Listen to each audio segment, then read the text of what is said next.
wasn't yours. I'm going back, I'm going back, I'm going back, I'm going back, I'm going back to who I was before. I like me better, I like me better.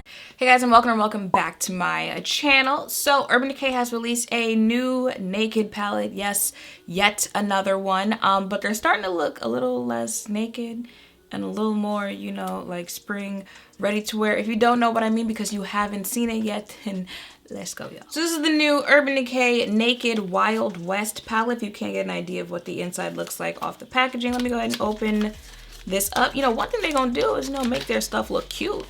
Once you open it, that, you know, but this is what the inside looks like. You see what I'm saying? How, you know, I feel like we might be losing the whole theme of naked because, you know, when you think what their naked palettes used to be back in the day, very, you know, pinks, browns, neutrals. Doesn't necessarily mean neutrals for me, but in general. Let me see what they say about this palette. What does it say? We're known for trailblazing new territory, but the West is nearest to our hearts. Stir up some trouble with the Naked Wild West eyeshadow palette. Let's have this. What does it say?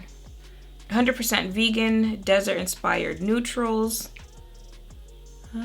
Packed with extra creamy matte shimmers and metallics in our iconic velvety ultra blendable naked eyeshadow formula. This palette's the best in the West. Most wanted. Is there a price on here? Okay, I don't see a price, but I'm pretty sure these retail for $54 or $45. I think it's $54. I mean, it's not a bad color story. Granted, I'm only gonna focus on one side of the palette. I'm just saying, like, y'all real dedicated to this whole, you know, naked collection. You can put this effort in Born to Run, but, you know, let me mind my business. So I'm gonna start with this shade right here called Ghost Town. This one right here.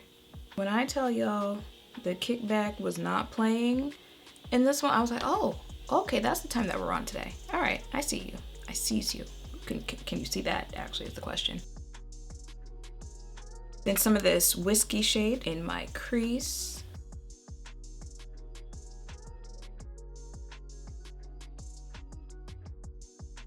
And I'm gonna go in my outer corner with this shade Tex. I can never see if I'm actually pointing at the right color. And just start out here.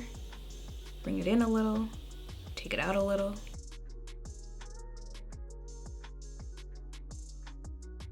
And then this shade, Rustler, as my lid shade. Y'all know it's all about the shimmers. And this one, okay, she looks like she's doing what she needs to. Okay, I'm going to quickly do the rest of my face and I'll be back. Okay, so that is it for my face today. I am digging this eye look. I don't know what it's giving, but it's giving something. I feel like, you know, I picked the right top to go with it. Even though it's not, you know, like exactly a blue-green eyeshadow look, I just feel like it all goes together. And these are swatches of the shades that I didn't use. Some shimmers and some mattes. Now the shimmers that I didn't use, I could see myself, you know, opening this palette and using them. The mattes, you see how like they're kind of not showing up on my skin. I wasn't going to use them anyway, but you know, now you could look at it and tell like it wouldn't do much for me even if I did. My thoughts on the eyeshadow palette, I feel like I thought I would end this video saying it's like every other naked eyeshadow palette. You know, if you liked one, you're gonna like them all. If you didn't like one, you're not gonna like them all. But after getting here, I feel like, no, this is not like other naked palettes that I've tried. That might be because other naked palettes that I've tried have been a lot more, you know, real neutral, cool pinks, cool browns, cool tans, stuff like that. And this one, because, you know, and again, I stuck to the more colorful side of the palette. There's a little bit more depth in this so that it's actually showing up on my skin tone. It actually blends out nicely on my skin tone. So I feel like, no, this actually kind of isn't like some of the naked palettes I've tried. I even tried the Naked Cherry palette and still kind of felt the same way about that one that I do the other, you know, naked palettes. But this one, I don't know, maybe there was like a formula change or something. Or, well, again,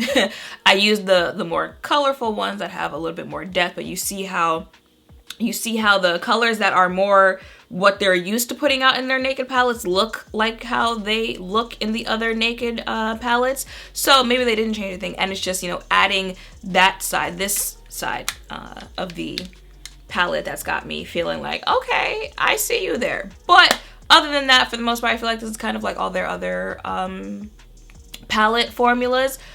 Comparing this to the Born to Run, I think the shades that I use is giving me a little bit more Born to Run. If you've seen that palette, then you know why. So maybe that is why I'm digging this a little bit more than I have the actual Naked palettes that I've tried before. But I'm digging the look. I'm digging the look that I put on my face. The entire eyeshadow palette, I mean, you got a side that I'm sitting here like I probably like won't ever touch that. So that is what it is. Actually, no. Now that I've had this full conversation, I think that if you were thinking of picking this up and you're looking at it and you're like, should I do it? Should I not? For the most part, if you have tried Naked palettes before, you own Naked palettes and you like them, you're probably gonna get the same results or probably feel the same way with this one that you do the other ones. If you have tried it and you didn't like it, probably still won't like it, but they have a little splash in their differentness. So maybe you will like it. And if you've never tried it before and you're like, okay, well, I don't know what to do, I can say this. Out of the Naked palettes that they have and that I've tried, if you haven't tried it before and you want to find out for yourself, this is the one I would say to get out of the other ones that they actually, I never tried the Naked Heat palette, which I know a lot of people were hyping up. So I can't recommend that to you because I haven't tried it. So out of the ones that I've tried, I would say, you know, like, get this if you don't want to be completely disappointed. And that's disappointing, you know, like, you use me as a skin reference, you want to see how shades show up on you, that type of stuff, right? This would be the one I would say to use as your, like, first tester palette. I don't even know if they sell Naked Heat anymore. But, you know, again, for someone who's tried it before, who's tried the differences, now I can say, yeah, it kind of is like all the other ones if you've tried the other ones with just like a splash. I was gonna say a dash.